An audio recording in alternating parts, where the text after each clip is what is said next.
if they're gonna play again like that, I mean, they was kind of like felt rust a little bit, but then they flipped the switch, like you said, and started to like ganking up, trying to kill people. Nana start to working, Tigreal start to working, and yeah, they just wake up.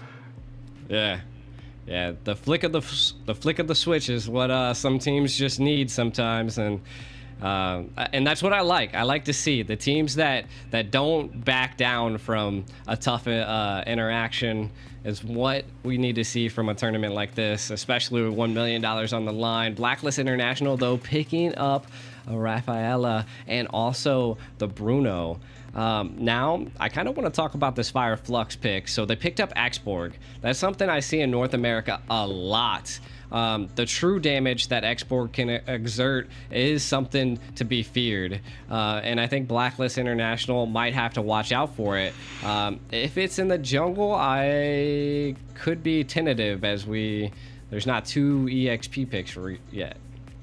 Yeah, about Xborg, I think it's like, you know this thing when somebody take like fighter hero and he either damage a lot, have a decent damage, and he's like can't be killed, like but sometimes they pick these fighters and they are like no damage and no tankiness, so it's in between of those two.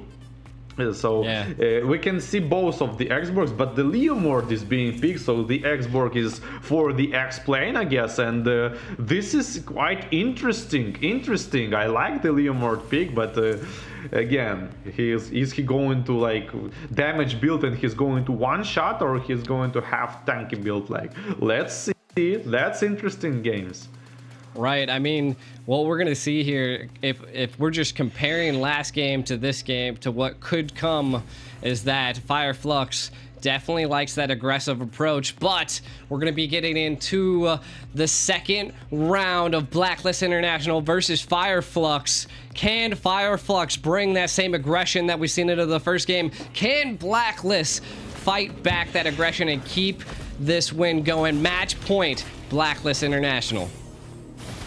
Yeah, and start just like the previous game, like solo on the mid lane and trying to harass the gold lane straight away. Rafaela already rotating on the gold lane to help her Bruno, gold laner, and the it's Ruby for the X-Plane, actually. Again, I didn't mention that, and the X-Plane is being zoned out completely, trying to get this Ballista for the X, and successfully doing it, but the lane control is on the Fire Flux side. Yeah, true. I mean, again, it's just the little bit of the engage in the middle, a little bit of a play here by Apex. Haji a little low. Gonna definitely have to rotate back now, but Oheb utilizing the soccer balls to put a lot of pressure on the Fire Flux here. Again, we're seeing about the similar game. I will say that Fire Flux, based on their overall picks, that they're looking for an aggressive game, utilizing that Xborg to use that last insanity to dive, while also allowing the Leomord's Phantom Steed to spiral into Blacklist International and just mess them up. I think right now Fire Flux is going to have to keep an eye on Haji. Maybe the focus might be on stopping him and killing him first before they do anything.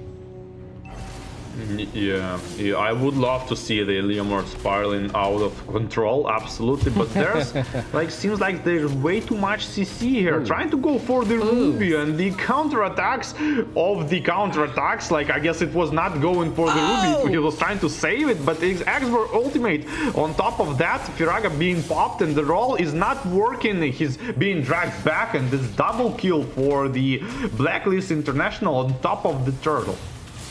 I'm offended on a Haji, but only Tig there to follow up. Kind of, talking about what just happened there, right? Fire Flux, I think what I'm seeing here is that I don't know if they anticipated how much control a Ruby brings to the playing field. As soon as TNZ was there, oh my god, the Molina's blitz just blitzed Apex down. Implosion. TNZ looking for a play here. Nice. Forced to use that flicker. But back to what I was saying, I believe that the Leomord is going to have quite the trouble unless he's gonna like that Ruby was nasty. He didn't have a chance paired with the Molina. Phantom Steed's coming out onto Haji, not able to escape as Tinzy able to secure that kill there. Yeah, at this point he just needs gold, so he ulted just for gold, and yeah, not being able to do something extra with his ultimate, but the gold is fine for this point because he really need that farm. With this kind of hero, you really want to, like, first 2 ultimates kind of successfully kill 1-2 people and objective, and you're good, and you're gonna get in the position when you are like almost one shot in everything. But now what? He's going to follow the implosion probably, and trying to shave off this gold, and the second skill plus flicker on top of that, trying to go on the Nana here, proccing some passive. Second skill of Brass good, dragging 2 people back, and the yes, this is finish of this nasty finish, but the counter attack of the Barats on top of that, this is like back and forth, and the ultimate on Leomord again had a cooldown, being able to use it, and I don't know, can you call this a win for Fireflux, or is it even? I mean, we see that Blacklist International able to take all of that gold plating and a tower down on the EXP. I do think that the aggression by Alien was a little bit too much. You know, utilizing that last insanity and that flicker to dive in, it secured the kill onto you, but again, not really causing a shutdown, not really getting too much out of it, losing your lane. You know, Fireflux, the aggression. Again, I said that they wanted to be aggressive, but look at this. I'm fitted onto onto Apex from Edward there. And we see a little bit of a play here today. Fireflux now down 1 person for this turtle take. I don't think they're gonna have what it needs to take this turtle. Yeah, and the turtle is going for the Blacklist yet again, and almost 2k gold advantage already. And here Leomord trying to snipe someone, but he actually uses his ultimate to just run back, I guess, and enjoying this river minion only. And that's not what you want to get from the Leomord ultimates. Yeah, I mean, he could have been in a stickier situation as Blacklist International utilized the river to sprint all the way down. Oheb able to take the tower, though, against Sunshine. We do see a Daytona's welcome onto Alien. Alien's shield procced. A retreat comes out. Does look like Sensu wants to. But he didn't commit. Again, I like it. I mean, don't be too aggressive. Fireflux shown that aggression. The economic lead is definitely in Blacklist's favor. Yeah, that is for sure. And kind of Blacklist looking like looking strong in the game number 2, but maybe it's going to be something like mirror situation from the previous game when Tigreal is going to 5 people implosion and just sneak up all the game. We're gonna know soon. True. I mean, we did see a great implosion by Apex. I think with what Fireflux really needs to watch out for is Edward. Edward is 2-0-1, and he has so much control over a lot of those team fights. Again, you don't want to allow him to do too much into that. Now we do have 24 seconds onto the next turtle.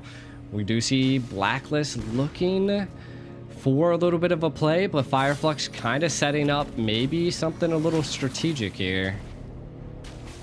Yeah, but it seems like this is kind of like plateau situation, and forced to use his ultimate Xborg just to run away. I mean, it felt like a little bit prematurely. He could try to just go, but it shows that Fireflux are starting to play like super safe, and it's bad sign in terms of confidence.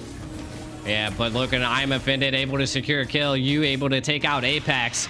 Blacklist International looking to take more here. Turtle is low. Edward being spicy, hitting the TPs onto TNZ, keeping him zoned out of the turtle zone. Blacklist International feeling comfortable. Yeah, no turrets, almost no turrets get from Blacklist didn't lost, and mid lane is being pushed like everyone just farming, in my opinion. Like 4k gold advantage, but it's not a lot of pressure from the Blacklist. This is kind of like classic Blacklist gameplay, slow, steady, and just go at some moments. Like Tigreal went in, didn't quite manage to do something and just died. Like 4 people explosion, no, 3 people explosion, that's huge, but not enough damage. Rafaela easily out heals these amounts of damage with the Flask of Oasis probably being built first item, and yeah. This is going to be hard for Fireflux. You can see Apex coming in there, utilizing the implosion, but no follow-up by the side of Fireflux Impunity, or Fireflux Esports here. Last Insanity comes out, but like you were saying, just Haji's sustainability was just too much for Fireflux at this point. Yeah, and the Blacklist seems like they find their rhythm, what they was looking for game number 1, and game number 2 looks like more in terms of, here again he went for the positioning. Tigreal went for the positioning and gets picked off right away. They don't let this Tigreal to shine. Yeah, I mean, Blacklist International definitely on the snowball here, but let's not count Fireflux out just yet. As we've seen in prior games, all it takes is one play. I do think that Apex is struggling on this TIG. We can already see it's 0-4-1. I think Apex really has to wait for his team for a follow-up. Not quite sure where the miscommunication is coming. We've just seen so many implosions come out and nothing for it, but we do see a little bit of a conceal play. This is what I'm saying. They're going to count on taking down Haji. We do see the Divine Judgment coming out there, though. TNZ trying to put on a lot of pressure. Can they take him down as the Melina's Blitz does come in? TNZ low. We do see the implosion coming in, but it's not enough as Oheb was able to secure the kill. The Last Insanity comes out. Use passive procced. Fireflux looking for the plays, but Oheb coming in from the left flank, able to take out Rosa. Look at the damage as Sunset trying to get out of there, but a Maniac secured by Oheb. Alien 1 HP. They are on the hunt. Can he escape? It's all up to him, but look, we can see a little bit of the replay here. The Last Insanity coming in, able to secure the kill onto you. But again, we kind of see down here at the lane, I don't know if Blacklist International has enough time to be able to just take the turret. But again, they're able to secure the Lord. They won that team fight there. And Fireflux, I think they just overextended. Blacklist International was backing up, and the response by the team was just too much. Oheb, an absolute monster right now.